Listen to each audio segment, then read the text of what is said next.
ನಮಸ್ಕಾರ. 75 ಹಾಡನ್ನ ಇವತ್ತು ಡೇ 4. ನಾನು ನನ್ನ ಫ್ರೆಂಡು ಇವತ್ತು ಏರ್ಪೋರ್ಟ್ಗೆ ಹೋಗಿದ್ವಿ. ಅವನದು ಒಂದು ಪಾರ್ಸೆಲ್ ಬರೋದಿತ್ತು, ಅದನ್ನು ಎತ್ಕೊಂಬರೋಕೆ ಹೋಗಿದ್ವಿ. ಏರ್ಪೋರ್ಟ್ಗೆ ನಾನು ಫಸ್ಟ್ ಟೈಮ್ ಹೋಗಿದ್ದೆ. ಮಾರ್ನಿಂಗೇ ಒಳ್ಳೆ ಎಕ್ಸ್ಪೀರಿಯನ್ಸ್ ಆಯಿತು.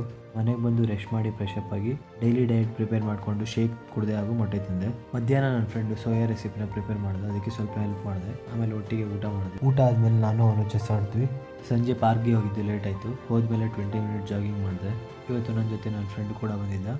ನಂತರ ಆಮೇಲೆ ನಾನು ಕಾರ್ಡಿಯೋ ಎಕ್ಸರ್ಸೈಸ್ ಸ್ಟಾರ್ಟ್ ಮಾಡಿದೆ. Jumping jacks, side wise, high knees, burpees, ಹಾಗೆ ಅದರ್ ಕಾರ್ಡಿಯೋ ಎಕ್ಸರ್ಸೈಸ್ ಕೂಡ ಮಾಡಿದೆ. ಹಾಗೆ ಇವತ್ತು ನಾನು 150 ಪುಷಪ್ಸ್ನ ಕಂಪ್ಲೀಟ್ ಮಾಡಿದೆ. ವರ್ಕೌಟ್ ಕಂಪ್ಲೀಟ್ ಆದಮೇಲೆ ಮನೆಗೆ ಹೋಗಿ ಶೇಕ್ನ ಪ್ರಿಪೇರ್ ಮಾಡಿಕೊಂಡೆ. ಇವತ್ತು ಜಿಮ್ ರಜೆ ಇರೋದ್ರಿಂದ ಮನೆಯಲ್ಲೇ ಲೈಟಾಗಿ ವರ್ಕೌಟ್ ಮಾಡಿದೆ. ಫಸ್ಟು ಡಂಬಲ್ ಶೋಲ್ಡರ್ ಪ್ರೆಸ್ ಮಾಡಿದೆ, ಕರ್ನೂಲ್ ಪ್ರೆಸ್ ಮಾಡಿದೆ, ಫ್ರಂಟ್ ರೈಸ್ ಮಾಡಿದೆ, ಅಪ್ ರೈಟ್ ರೋ ಮಾಡಿದೆ, ಡಂಬಲ್ ಸ್ಟ್ರೋಕ್ಸ್ ಮಾಡಿ ವರ್ಕೌಟ್ ಕಂಪ್ಲೀಟ್ ಮಾಡಿದೆ. ವರ್ಕೌಟ್ ಕಂಪ್ಲೀಟ್ ಆದಮೇಲೆ ನಾನು ಬುಕ್ ಓದೋಕ್ಕೆ ಸ್ಟಾರ್ಟ್ ಮಾಡಿದೆ. ಇವತ್ತು ಭಗವದ್ಗೀತೆಯಲ್ಲಿ ಕುರುಕ್ಷೇತ್ರ ಯುದ್ಧದಲ್ಲಿ ಸೈನ್ಯದ ವಿವರಣೆ ಮತ್ತು ಎಲ್ಲ ಯೋಧರ ಪರಿಚಯ ಮತ್ತು ಅವರ ಉಪಕಥೆಗಳ ಬಗ್ಗೆ ಓದಿದೆ. ಹಾಗೆ ನನ್ನ ನೀರಿನ ಟಾಸ್ಕ್ ಕಂಪ್ಲೀಟ್ ಮಾಡಿ ಆಮೇಲೆ ಊಟ ಮಾಡಿದೆ.